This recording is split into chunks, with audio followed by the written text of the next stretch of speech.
Assalamualaikum warahmatullahi wabarakatuh.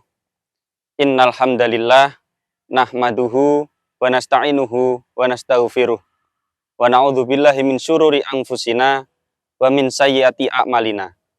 May yahdihillahu fala mudhillalah wa may yudlil fala hadiyalah. Asyhadu an la ilaha illallah wahdahu la syarikalah wa asyhadu anna Muhammadan abduhu wa rasuluh. Pemirsa, Mutiara Hikmah Ramadan yang berbahagia, puasa di bulan Ramadan tidak hanya menahan lapar dan dahaga belaka, melainkan merupakan sarana mendidik jiwa. Terdapat satu amanah besar bagi kita semua, yaitu menciptakan dan menyiapkan anak-anak pada generasi ke depan untuk lebih mencintai Ramadan. Allah Subhanahu wa Ta'ala telah berfirman, Bismillahirrahmanirrahim. Ya ayyuhalladzina amanu qu anfusakum wa ahlikum naro.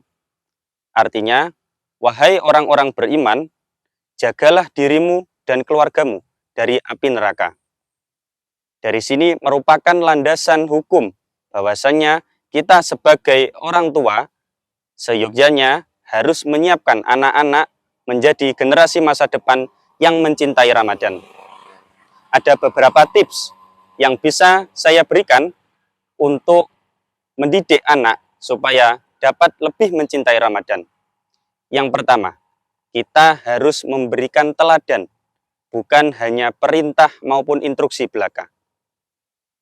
Hadirin, pemirsa Mutiara Hikmah Ramadan, kita tahu bahwa anak-anak merupakan peniru yang sangat ulung.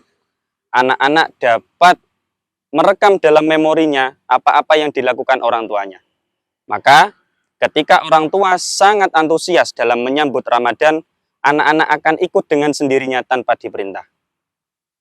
Tips yang kedua adalah melatih anak untuk dapat berpuasa secara bertahap. Seperti kita tahu bahwa manusia dilahirkan ke dunia ini dalam kondisi yang berbeda, dalam kemampuan fisik yang berbeda. Maka kita tidak bisa secara langsung untuk mendidik anak langsung untuk berpuasa seharian penuh. Melainkan kita bisa mengajak mereka untuk berpuasa secara bertahap. Mungkin setengah hari terlebih dahulu, atau 1 jam atau 2 jam sesuai kemampuan mereka. Dan jangan lupa, ketika anak-anak sudah berhasil, berikan sebuah apresiasi. Bisa berupa makanan, minuman, jajan, mainan, bahkan hal yang terkecil sekalipun, yaitu pujian.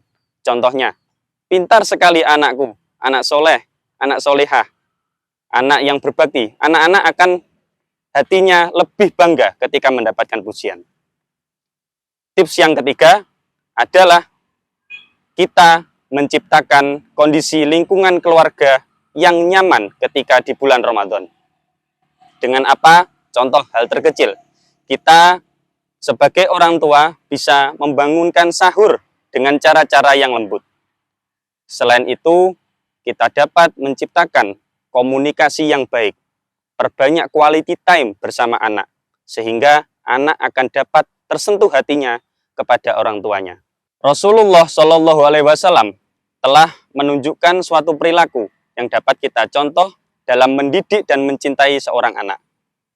Dalam hal ibadah sholat, ketika beliau sedang bersujud, beliau pernah dinaiki punggungnya oleh Sayyid Hasan bin Ali. Sehingga beliau tidak langsung menurunkan atau memarahinya. Beliau tetap melanjutkan ibadah sholat dan memperpanjang durasi sujudnya, agar Sayyid Hasan tidak terjatuh saat Nabi duduk iftirosh. Hadirin pemirsa Mutiara Hikmah Ramadan yang saya sayangi. Tips yang keempat adalah kita dapat menceritakan keutamaan fadilah yang ada di bulan Ramadan. Kita dapat menceritakan bahwa di bulan Ramadan itu adalah bulan turunnya Al-Quran. Bulan di mana Al-Quran diperintahkan dari Allah oleh Malaikat Jibril kepada Nabi Muhammad secara berangsur-angsur selama kurang lebih 22 tahun, 2 bulan, dan 22 hari. Begitu perjuangan beratnya Rasulullah SAW dalam mengajarkan Al-Quran kepada umatnya. Hal seperti itu yang kita ceritakan kepada anak, sehingga anak dapat mengingatnya bahwa bulan Ramadan juga merupakan bulan perjuangan Rasulullah. Selain itu, diceritakan bahwa pada bulan Ramadan, Nabi Muhammad SAW mempunyai sikap dermawan, yang ketika beliau memberi sedekah kepada kaum-kaum fakir miskin, dermawannya melebihi hembusan angin. Tips yang kelima, yaitu kita harus menanamkan makna, bukan hanya rutinitas belaka. Hadirin, pemirsa Mutiara Hikmah Ramadan dimanapun Anda berada, perlu kita ketahui bahwasannya kita tidak boleh hanya menginstruksikan kepada anak, kamu harus puasa, kalau tidak puasa, masuk neraka. Bisa kita ganti dengan cara yang lain atau kalimat yang lain. Anakku, anak soleh, anak solihah, ayo puasa. Puasa itu disukai oleh Allah. Puasa itu dicintai oleh Allah. Seperti itu, maka anak akan mendapatkan maknanya. Kita juga dapat menceritakan bahwa esensi dari puasa adalah bagaimana seseorang itu dapat merasakan ketika dia tidak mempunyai makanan. Ketika seseorang itu seperti fakir miskin dan orang-orang yang kelaparan di pinggir jalan. Sekian dari saya, harapan saya seperti harapan panjenengan sebagai orang tua, kita bersama-sama mewujudkan anak yang dapat meneruskan perjuangan negara, bangsa, dan agama Islam. Mohon maaf apabila ada kekurangan. Wallahul muwafiq ila aqwamit thoriq. Wassalamualaikum warahmatullahi wabarakatuh.